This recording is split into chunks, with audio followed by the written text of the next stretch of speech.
Welcome to the Probate Mastermind podcast. These episodes are recorded live once a week and are hosted by the alltheleads.com coaches. Agents, investors, and wholesalers join the coaches for everything from marketing tips, sales psychology, live deal analysis, transaction engineering, advanced real estate strategy, and personal development. You will learn to get more listings, more deals, and find financial freedom by listening to these episodes. Be sure to catch show notes at alltheleads.com/podcast and join our free Facebook mastermind community, All the Leads Mastermind. Welcome, awesome agents and investors nationwide.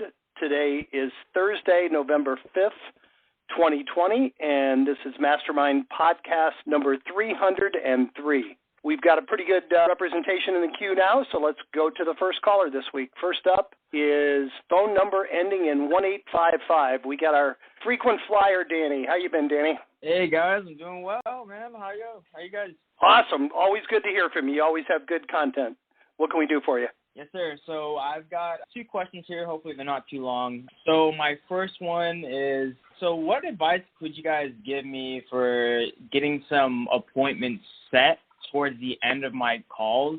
I've been finding a lot of just good progress. I'm getting a lot of people just telling me about the house, all the information I need to know, and then I'll call them back, but I'm not setting the appointment on the phone with them right then. So what tips or advice can you guys give me to make sure I get it done right then? Sure. So, Bruce?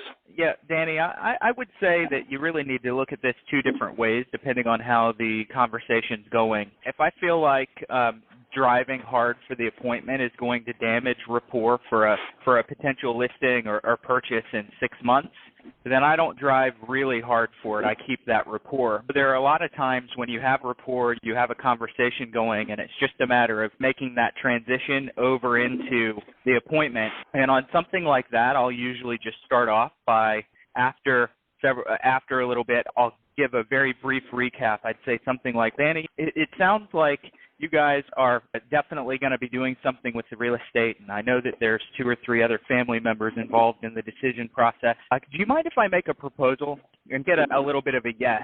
I learned that a long time ago, that asking someone for permission to make a proposal or to be direct with them usually softens the blow when you actually come out. And so they say yes, and then you say, I think we should meet and talk a little bit more and maybe let me see the house. Or if it's a phone appointment that you're driving for, say, do you mind if I make a proposal? They say yes, and then you say, I really think we should talk again, maybe with you and the other family members, preferably sometime next week. Do you have any availability on Wednesday or Thursday night? Okay, so drive for that appointment by transitioning using the recap combined with the request or permission to make a proposal. Okay, gotcha. The only thing I would add to that, that's right, spot on, Bruce. I would also add to that, if you think a lot of people are just afraid of being sold, they don't have a specific reason why they don't want to get together, except they're afraid you're going to talk them into something that they're not really sure they want to do yet. So if you sense that, give them permission to not hire you when you get together. Say, let's go ahead and get together. Hopefully I'll bring some value. You may decide to do something now, but if you're not ready yet, no problem. No harm, no foul. At least we can get started, and I can give you a few good tips, and when you are ready, hopefully you'll call me back. That goes a long way to diffusing that pressure of being afraid of being sold if you give them permission to say no when you get together. Yeah, I definitely That's good. see that. Yeah, that makes a lot of sense. Yep. That's Danny. That was gold insight from Jim. And one thing that you might do if you've given them that permission, you might also come out and lay out 2 or 3 things that you'd like to cover. So give them a reason for that follow-up appointment. If it's on the phone or face-to-face, give them a reason. There's, in the book, I think it's the book Influence, that talks about how people are much more likely to take you up on what you're asking them to do if you follow it up with the word because. Because you don't even have to have a good reason, but just simply giving them a reason for requesting the appointment will increase your conversion. Okay, I see. Yeah. Bruce, what would be a good example of that? I think we should get together because there's really there's no risk and there's nothing but gain for you to do, or you could almost say anything after the because. Yeah. And of course you do want to have a good reason, but even if your reason is a little bit weak, simply putting the because out there. So it would sound something like, Danny, I completely understand you guys are probably not going to be ready to sell that house tomorrow. As you mentioned, it was probably going to be a month or two before you were really ready to list, and you haven't talked with your family members. Do you mind if I make a proposal? Yeah, Bruce. Okay. Yeah. So I think that we should maybe all three of us get together on a Zoom call next Tuesday or Wednesday, because I think that being able to lay out and make sure that everyone is on the same page with what they want, the timing that you have, and what steps you actually need to accomplish before you list the house is going to be a good thing. Does that make sense? So I just laid out 2 or 3 things that we would be accomplishing on that call. Okay, gotcha. So you drove them, gave them options, gave them like different things that you get done, and then, yeah. If somebody asks me for an appointment, I usually want to know what's the purpose, because there's really one of my greatest anxieties is showing up to an hour-long appointment in my busy schedule and not talking about anything of consequence. And a lot of people just want to meet. And so knowing that they might be busy as well, you want to give them a reason, something that you guys are going to accomplish in that follow-up appointment. Okay, gotcha. All right, that was a lot of... Danny had 2. Oh, okay. Go ahead. No, you're good. This one's kind of a big one for me because it's getting close to doing like my first close here. I have one person here that is a family too, and they want to sell. She's got the letter of testamentary, everything, and the ability to sell. But the lawyer is like telling them, no, don't sell yet. No, don't sell yet. But they do want to sell, and they have the power to. And I get on the call with Shia with them, and we're convincing them, providing them information and value, and they're like, oh wow, okay, and they definitely want to, but they're defaulting to their attorney that is saying don't sell right now. Is there any advice you could give me or give us about like other ways to approach them or convince them, or just like different ways to go at it? So I think that you need to emotionally, subconsciously let them off of the hook a little bit by using the technique that Jim mentioned a little bit ago, where they don't feel like you're trying to convince them or combat that objection. There are lots of ways to go against or combat an objection like that without the person feeling like it. So in other words, you're going to give them the opportunity to buy, not the opportunity to be sold, not the opportunity to be convinced that their attorney is wrong. For all we know, their attorney might be. So I would say something like, yeah, hey, I completely understand that. Could you help me understand some of the reasoning behind holding on? Is that going to be a benefit to you guys? So give them a chance to maybe convince themselves that it's not beneficial to hold on to the house. So I would follow up with a question like that. Yeah, and that's exactly what we did do on our very last call. I'm calling them again tomorrow, but on our very last call, that is what almost verbatim what we did, and that's when they were stuck as well, because the attorney didn't really provide them with that much information. They relayed it back to us, and it just didn't make that much sense just in general. Like, why would the attorney not really give them much information about why they should just not do anything? Would they be willing to do an introduction, maybe an email introduction between you and the attorney, so that you could have that conversation with the attorney and see what that reason is? Now, I'm assuming that the attorney has a decent reason, that's, even if it's just in his head or her head. I'm assuming that they have a reason for advising against that. So maybe ask the client for an introduction, which really serves multiple purposes. It helps you understand why the attorney's making the recommendation they're making. Number 2 is it helps you build a relationship with another attorney. In 3, it's going to make that transaction go a lot smoother because you're working as a team and not against the attorney. And you might even tell the prospect that is, hey, I don't want to work against the attorney. I don't want to undercut them if they have good reasoning. Could you introduce me? I was going to preface that, Danny. I was going to preface that by saying you could say to the client, I don't know for sure, but one of the reasons might be he's dealt with realtors in the past, and he knows once a realtor gets involved, they're going to be calling him weekly saying, when's it going to close? When am I going to get my commission check? So he may just be telling you to hold off to keep realtors, unlike myself, from bugging them. Mind if I kind of call him and assure him that I'm completely different? I'm going to help him get it done. I'm not going to harass him to close before he can. Do you mind if I just call him and have that conversation with him, and maybe we can come to an agreement between us? Okay, gotcha. I'll definitely try and do that. I'll just call tomorrow, see if I can get in contact with that attorney. Perfect. Awesome. All right, sir. We appreciate you as always. We got a full queue, guys. Good job. Next up is phone number ending in 0309. You're up next. Hey, how's it going, guys? This is Christian here in Chicago. How are you guys? Great, Christian. How about you? Doing great. I started making some phone calls. I started using you guys' service back in September, and I was able to, on the first list that I received from, 60 leads on a CERN, because our county is divided into 3 different sections. Therefore, when I made that first phone call in the first few leads, I was able to get an appointment. She came into my office. We did whatever we had to do. She's just not moving forward. She wants to keep it, but the property's in distress. I guess my question to you guys is, what would be the best way to approach it to make her kind of sell the property, which she was leaning more towards, and then I don't know where she decided. Let me ask you, what kind of distress? Is she behind on the payments? Is it run down? Is it vacant? So she pretty much inherited the property because her mom passed away, and she passed away from COVID, unfortunately. And therefore, she's going through probate right now. She's saying, I didn't want to get too involved and advise any legal aspect on that. But more importantly, she was interested in selling. She's like, I'm looking to get $60,000 for it. If I can just cut my losses, that'd be great. Or if you can give me a better offer in terms of putting it on the market, I'm willing to go that route. And just out of nowhere, she just decided not to move forward. So I don't want to push her, but I know the property won't qualify for a mortgage. That I do, though, because of the amount of work, and she doesn't have the money to put into it either. Sure. Bruce, I'm sure you have good answers.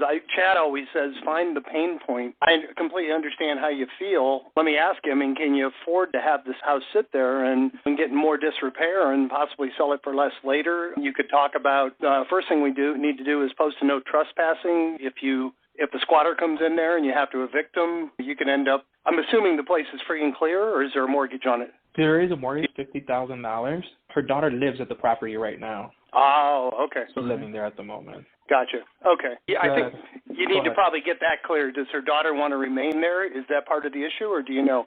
She wants to hold the property as an investment, which is weird because this property, as an investment point of view, it makes no sense because it requires too much work. So, Christian, has she told you that she does not want to sell, or are you assuming that she's gotten cold feet and decided not to sell? She said she wanted to sell originally, and I gave her a CMA of what it potentially can sell for.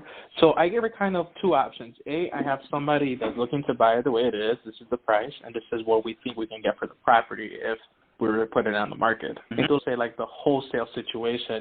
And this is like a 2-part question, like in wholesale, that I was going to ask next. Is there a disclosure that you guys use? I know every state is different, where as an agent, we don't want to get in trouble by not looking out for the best interests of our clients if they decide to take the low offer, and obviously we end up selling it for more to another agent. Does that make sense? Yeah. Yep. Yeah, makes sense. Let me go back to part 1 of the question before I mention anything about a disclosure. Part 1, I think what I was driving at a second ago is whether she has actually told you that she's gotten cold feet and decided not to sell, or whether that's just what her actions are saying. If her actions are saying that, then I'm going to have a conversation with her, and I'm going to be pretty frank with her, and I'm going to say, hey, look, you know what? I don't know what is best for you. But what I do know is a lot of people, just out of confusion and overwhelm, they end up just getting stuck. And I want to help you not be stuck. I want to help you make the decision that's best for you, even if that decision means that you do hold on to the property as an investment.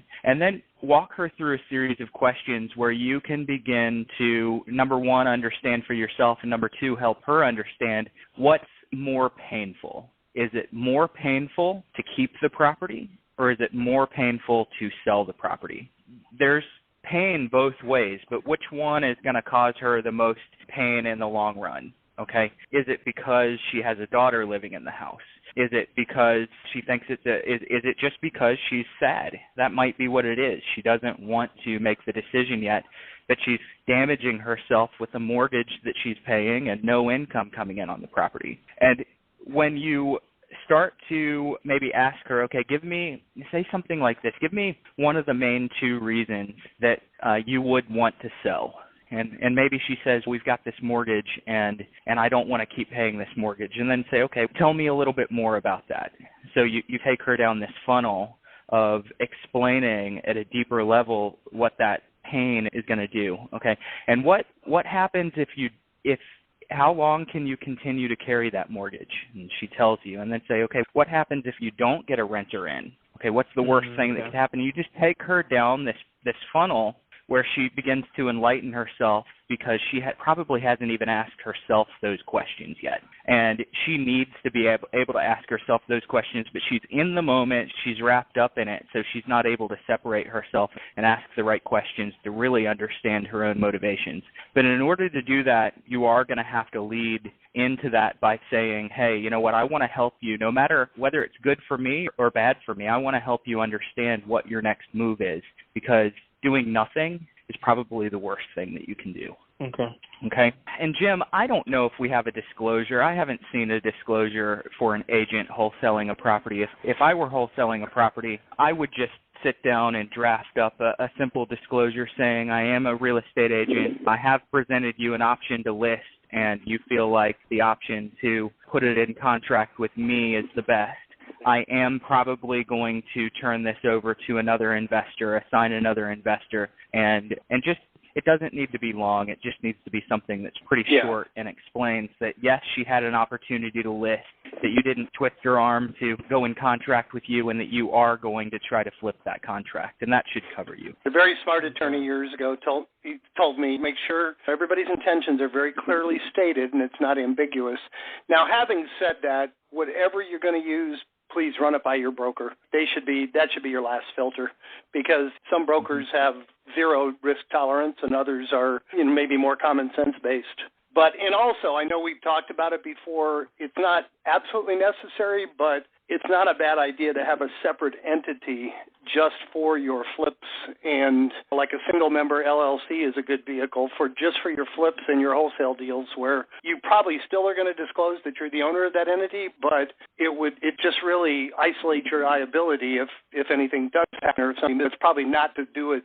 Better to do it not in your own name if you can avoid it. Use a corporation or an entity. Gotcha. Because I know a buddy of mine, he buys a lot of properties from a wholesaler, and these properties are distressed. Homeowners are foreclosure, and they pretty much buy it as is, no contingencies, like 20% earnest money, and it's not refundable, and they have to buy it the way it is. And I'm just trying to, they say they sign a disclosure. I haven't been able to come across it. I just wanted to see if anyone here in probate, which sounds like a lot of people wholesale too, if they ever come across a disclosure like that. Yeah, if anybody does, they want to send it to us. And again, once you get it, run it by your attorney. I'll tell you what, as a wholesaler, I just ran into a situation. The house across the street from my son was for sale, and it got 2 years ago. And by the time I called him, he had 4 written offers from wholesalers, obviously working death certificates, and they were all $100 deposit. What your strategy there, if I was a full-time wholesaler, I would do exactly what you just said. If you really intend to buy the property for that price, or if you really are confident enough that you can wholesale it, you don't need to put 20% down, but put $1,000 down. Put enough on the offer that you look serious. $100 deposit is too easy to walk away from. So try to be a little bit different than the other wholesalers, and it'll make you stand out for sure. Okay. And then can I ask one more question, or we're short on time? Sure. No, you're good. Go ahead. Okay. So one of the leads that I contacted yesterday, one of the objections I received was, and this is the first time I hear this, I've been here a lot of your podcasts, and he said, what makes you think I can't do it myself when it comes to the probate and cleaning out the house? And then the other objection I received was they have an agent, and then the third one I received was my attorney is handling everything. And I pretty much got stuck on all 3. The agent, I understood, they said it was a family agent. And then the first one was like, what makes you think I can't do it myself? And the way I responded to that was, this is where I see a lot of families be very successful in, and this is where I see a lot of families struggle because of the amount of time and effort and everything that comes along with it. But I didn't know what to say after that when I mentioned that, and then forgot where the conversation went.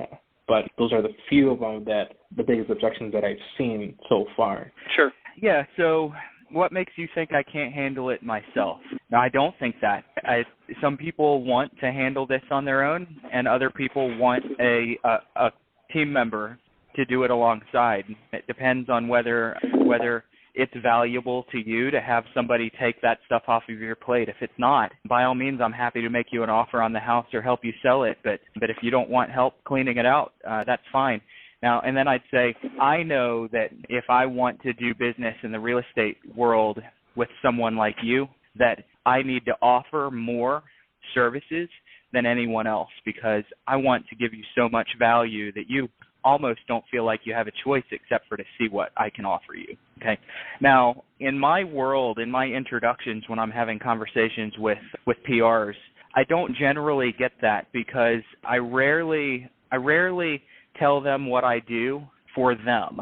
I tell them what I do for other people. So I'll say, look, I don't know if what I do is going to be valuable to you, but the people that do find a value in the service I provide have told me things like, Bruce, we're struggling with the clean out. We don't know who's going to take what property, how we're going to get rid of things. Honestly, it's just an overwhelming job. And they tell me things like repairs and maintenance are something that I don't have time for in my own life. And then they might say something like, we don't know what we're going to do with the real estate. Are we going to sell it? Should we sell it to an investor? Or should we list it? And then I'll just turn it back on them and say, I don't know if any of that resonates with your experience, but if it does, should we talk a little bit more? That at the end of, yep, go ahead. Go ahead, Bruce. Finish up. Okay, all right. So that person doesn't feel like I'm selling them. Believe me, that's by design, and I am selling them with every step of the process. But they don't feel like they're being sold.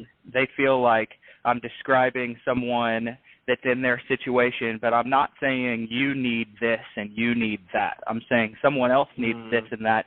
And if you're like that, should we talk a little bit more? Yeah, it's also great to, if somebody says something like that, to realize that they may be subconsciously bragging about their capability, and it's also good to grab on that and turn it back the other way, which is to say, well, that's great. It's obvious that you are very different from a lot of the people that I talk to, because most people don't have much experience doing this and do require some help or find it a benefit. If somebody tells you that in a defensive way, compliment them on it as well. It's always easier to compliment somebody who's telling you something negative than the other way around. Gotcha. So the attorney question, that was an objection. That won't be the last time you hear our attorney is taking care of it. What we know is that the attorney probably isn't handling everything. The attorney is most likely only handling the legal side and maybe referring them. But when I get an objection like that, and this is only one technique, you're going to hear multiple different techniques and ways of handling objections. I normally like to use it as an opportunity to, number one, reduce someone's guard, and number two, pivot to the real estate conversation. Because there's a dirty little secret in my business. I honestly don't really want to go in and clean a house out. I offer it because I know that it's a value to them. And ultimately, if I get them what they want, they'll get me what I want. But I don't want to be in cleaning houses out and cutting grass and cleaning gutters. And so if somebody immediately says, hey, we got it all handled, or our attorney's taking care of that, I say, okay, that's great. I do what Tim just mentioned. I praise and validate that objection. It's the complete opposite of what they're expecting. They're expecting you to attack it and try to handle it.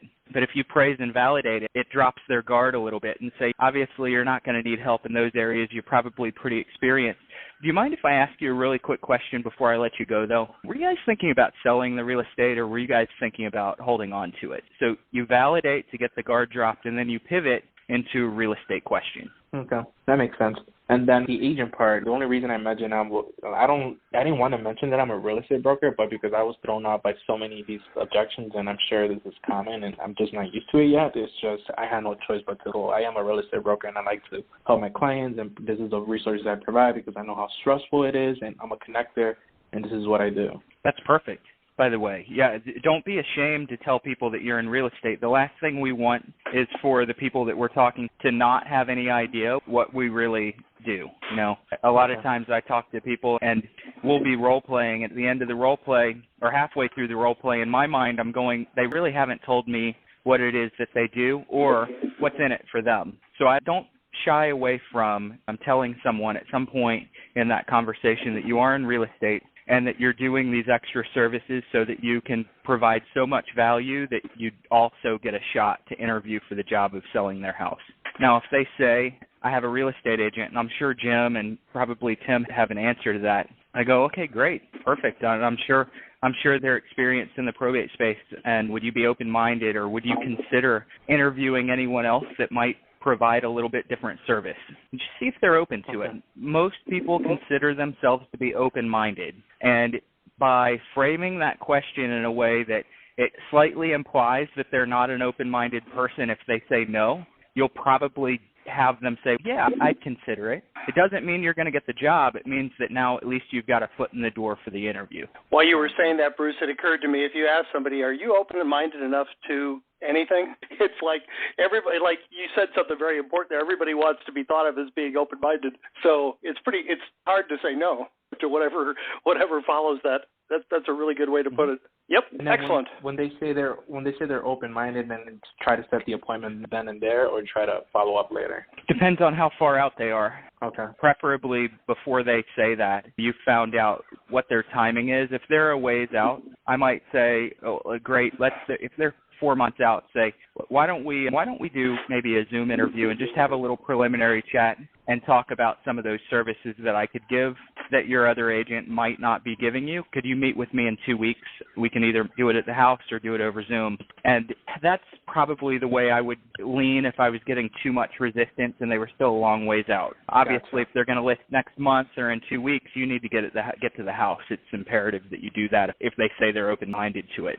But if they say they're open-minded, you can take the wheel and drive that bus wherever you want it to go. Okay. All right, cool. We appreciate you. We got 8 more in the queue. We're going to try to get to everybody. As always, if we don't, just contact us right after the call. We'll get back to you one-on-one. Next up is phone number ending in 3040. You're up next. Hi, this is Kathy. I've got several questions. I'm having some issues. One of the biggest things is that when I call people, I very seldom get anyone to answer. And I've been trying to call at different times, and I get the same result. And some of them, of course, allows me to leave a message. So should I be leaving messages or not? Yeah. This really does go to the it depends category. If you're calling once a month, leave a message. If you're going to call 3 to 7 times in that first month, you might skip the message the first couple of times and then leave it starting on your third call, which is generally, I try to coach as many people as possible into calling at least 3 times a month, at least. So if you're going to do that, I would probably skip a message on your first 2 calls, leave it on the third, maybe skip the fourth, leave it on the fifth. So stagger those, because there's still a chance that they are going to call you back if you don't leave a message those first couple of times. The other thing is that you're calling. If you call, make note of the time that you called, and if you make a phone call and you're trying to get them at 2 o'clock in the afternoon, next time you call them in the evening, make sure that you're varying those times. That's going to increase your likelihood of success, because if they're working a job, you don't get them during the day, then you need to call them later. And you got to realize that most PRs are working somewhere. They're generally not at home during the day, so you may have to adjust your calling time to make sure that you reach them. Okay, that's a good idea. Now, would you also suggest I do, star 76 so they don't see my number, or? No, you're not leaving a message. You want them to see your number, because there's a chance that they will call it back just out of curiosity. Okay. Now, the other thing is, I thought in the training that a executor could not sign a contract to sell until they receive that letter of testamentary. Now, I was told by another person who said that's not true. They can sign a contract, they just can't close. So I'm wondering which way is correct. I would just say they both are. You can sign a contract any time. It just might not be valid if it was questioned. If you meet with the PR, doesn't have the letter of testamentary yet, you can get a letter of intent, or you can have him sign something. But if he tries to get out of it, it's probably not valid until they get the letter of testamentary. Would you agree with that, Bruce? I would agree. Yeah. Because I've seen a lot of agents doing that. Yeah, they just don't know better. Okay. Now, I have found out, and I do this, that I can go into my court records on the Internet, and I can pull up the case number, and I can see what's going on. So if they've taken, that's what I'm looking for, that I know they've taken on such and such, and that testamentary letter could be following soon. My question is, should I kind of, in the conversation, when I do get a hold of them, I see the testamentary may be coming soon, or not let them know that I know that? No, I don't see any reason that you wouldn't want to appear as knowledgeable as possible. Do you, Bruce? I hate to keep saying it depends, but it depends. If I have someone that's being resistant to me, I'm probably going to make statements and give them an opportunity to correct me. If they're if they're a skeptical person that resists answering questions, that skeptical person a lot of times will answer a question if it's phrased as a statement and they have a chance to affirm or correct you. But if it's someone that is being fairly open and they're reasonable on the phone, then ask questions. So instead of making that statement, you already know the answer. Say, hey, do you have any idea when the letter's testamentary is going to be coming out? So you need to play it off of the personality that you're dealing with. Okay. Now, I also can see if an account is open or closed. So I want to know, on the ones that are where they dropped the order, would it be worth my time to even try to contact them? Or, I mean, I don't understand why somebody would drop the order. They dropped the order for the probate. In other words, they dismissed the probate? Yes. There could be a couple. The only reason I can think of is maybe it's some kind of a small state exemption. They found out that they didn't need to file it. It was filed prematurely. Maybe the owners went down to the courthouse and filed, and the attorney told them, you qualify under the small state exemption. You don't need to file, so they dismiss it. Okay. I can't think of any other reason. Can you, Bruce? Yeah, the only other reason, and this really depends on the state. So my state, North Carolina, for example, is there are times when the house is the only thing that's kicking you out of the small state exemption, and the court will occasionally allow you to carve the house outside of it. Yeah. So, yes, Jim's answer is correct with a few caveats, because there are times when they open probate and then they just realize, hey, we didn't need to do this. That doesn't mean that they're not a good lead anymore. They're probably even a better lead now because you don't have the courts to deal with. Yeah, okay. All right, and then, of course, I've got people that just hang up on me, and I'm just wondering, would you waste your time on them anymore or not? On who? People that just hang up. I say hello and so, and the next thing I know, they're off the phone. Oh, heck yes. Call them again. I hang up on people sometimes when I'm really busy and I'm just not in the mood to deal with it. And then 3 days later, I don't even remember who it was that called me. And I'm in a better mood and I have more time to deal with it. So by all means, call them again. Okay. All right. Thank you. Next up is phone number ending in 4428. You're up next. Hey, this is Tim Madden in Cincinnati. I'm a new subscriber. Hey, Tim. I've got a quick question on the data. I've got my first data file for a county, and I'm using Mailbox Motivator and Probate Plus. I was looking through, I'm just getting ready to do some calls. So when I get off the call here today, I'll be making my first call. So here, bless me and wish me luck. A couple of quick questions. When I was looking through the leads that I was getting ready to call, I did notice some of them obviously have no real estate. And honestly, I'm an investor first, so I'm not really sure if I'm interested in calling people who don't have real estate. Any reasons why I should? I think there are reasons why you should and reasons why you maybe will decide not to. The reasons that you should are referral opportunities. You're building a team and you call people that need a financial advisor, they need a lender, they still need a clean out crew because I'm sure their loved one lives somewhere. And so you could turn those into referral opportunities. If you are overwhelmed and not able to really consistently get to the number of leads that you have, then scrub those out. But if you have time and you have the bandwidth, use it as a chance to refer. Okay. Maybe that would be a secondary call list that if I have time, I can swing back and work on those. Yeah, and obviously you can still call those attorneys. Factor that into an active attorney, that being an active attorney, and if you have the bandwidth, you can prospect the attorneys also. I appreciate that because actually, what's nice about the files is I can actually sort it or filter it by and identify the attorneys that are the most active. So I've got myself a short list of attorneys by doing that. So FYI, everybody else, that was really helpful. Okay, the other question I have is, what's the best way to really, if I want to get rid of those no real estate leads? I'm looking at the tab, the options status tab, I believe. Where do I best filter those out so that they don't end up on other lists that I mail follow-up letters to? So if you're on the options and status tab, exclude from list view. Obviously, you're going to exclude, if you're not going to call them, you're not going to mail them. Let's just assume that you're not going to do that.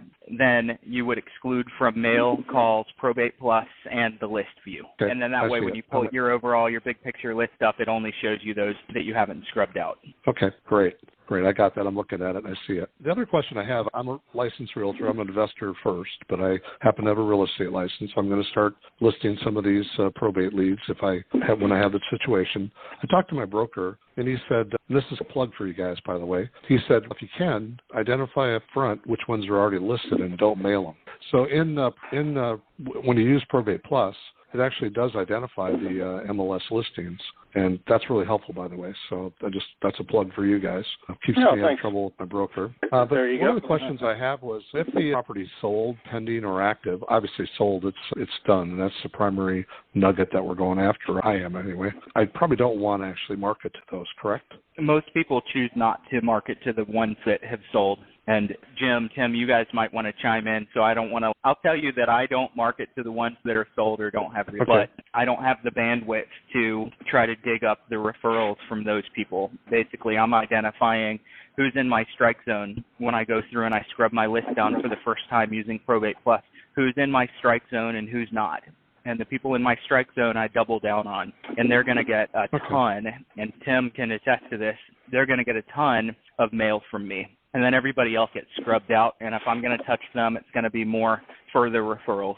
Yeah, one of the things that we're finding more of, and it is becoming increasingly important, is that there's a higher level of interest from the financial services community, not only in the financial advisor side, but in the structured settlement and the inheritance and advance side. And if you think about beginning to look to significantly add that to your team, those are people who very specifically would be quite interested in at least having their name put forth to the people who have, in fact, sold, because those are the people that are either going to get an inheritance or have gotten an inheritance. So there may be some value in helping with that. And one of the things Bruce often talks about is getting those people to even potentially help defray some of your costs on mailings. And Bruce is a big proponent, as are we, of more mailings rather than less, because it's doing the work for you. So you may want to think about that as you advance your skill set and you recruit financial people to be part of your game. Those people pay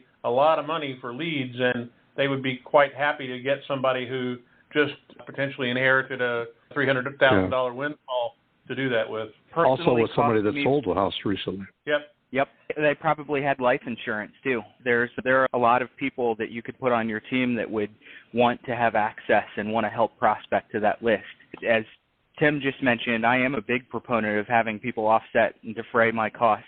It costs me very little to have probate as a niche in my business, because I bring other people in and they pitch in sometimes small amounts, sometimes large amounts to offset some of that cost. Okay. All right. I appreciate that very much. The other thing I did notice in the data file, where there's a situation where there's corporate owners versus personal versus trust. And personal, I'm going to mark it to, but corporate owners, I was seeking your input on that. Give me an example of a corporate, like a hospital, like for example, or like a senior living center. I saw a number of those in the area that I'm in. So those are very untapped opportunity. Somebody's going to get a lot of business when they crack the nursing home and senior living business in their community. It does require a separate marketing message and a separate approach. But if you could scrub those centers out, they're probably not only taking one property over, they're probably doing this every month with multiple people. And if you can crack that code and go after them, build a relationship, there's a lot of business to be had. Are you saying that they're showing up as in Probate Plus, it's showing up as the owned residence of that person? No, if I go, I'm actually looking at the file right now, and let me see if I can find the examples that I was looking at. Because I'm concerned that you're talking about the last known address of the decedent. No, it shows up in my list as well. It is the actual current owner of the real estate that used to be in the deceased name. So it will have already transferred. And so sometimes it's a donation. Sometimes you'll see that a church owns it, a hospital, a senior living center, a nursing home. It will have transferred about 5% of the time through Probate Plus. I don't want to call it a false positive.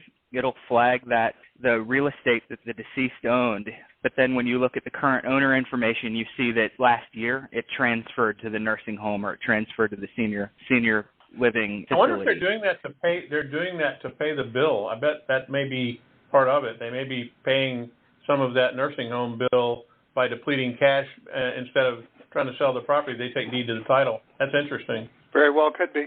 Yep. I didn't think about that. That's a real interesting thing to look at. Hey, I know we got a lot in the queue. Jim, how many we got left, bud? Yeah, go ahead. We got three left, so we may run a few minutes over, but we're three left. We should be fine. Are you good, Tim? Thank you. All right. Thank you, sir. Next up is phone number ending in 2517. You're up next. Hi. Hey, Sue. Hey, I didn't really have a question.